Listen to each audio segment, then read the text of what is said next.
Ahnaf from Bangladesh. Sheikh, yeah, a friend of mine told me that Allah is all hearing, all knowing, all seeing, so he can see, hear, and know everything.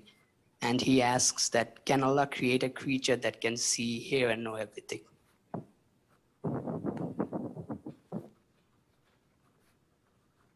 Okay, I will answer inshallah. Ahnaf from Bangladesh, he says Allah Azza wa Jal is all hearing, all seeing. So can Allah create something that is all hearing, all seeing? First of all, there are no limits of Allah's powers. But Allah's powers are related to what is possible.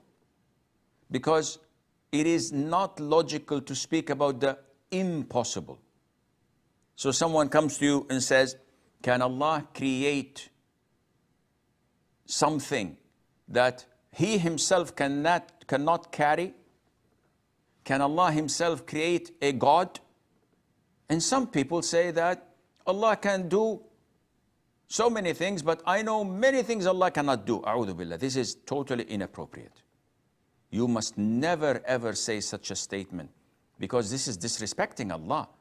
Yes, I know your intention is good, and you meant to address the atheists that Allah cannot do the impossible things that are not related.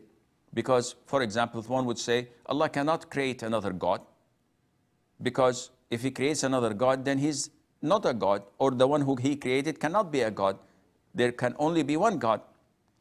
But this is totally impermissible to say, I know many things that Allah cannot create. Because these things are related to the impossible, and Allah's ability is to what is possible, to speak about something that is tall and short, something that is fat and thin, something that is existing and not existing. These are nonsense.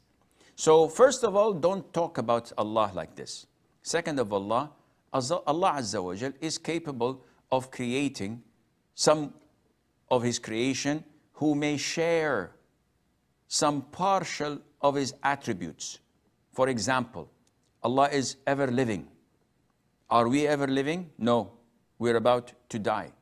But when we resurrected and we enter paradise, Allah makes the inhabitants of hell and paradise ever living, immortal, living forever.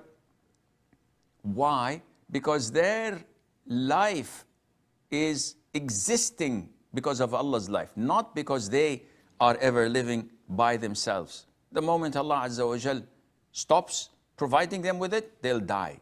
So this is something totally different between what's one of Allah's attributes that cannot be shared, and when Allah wants to share some of His common name, it's not the same attribute.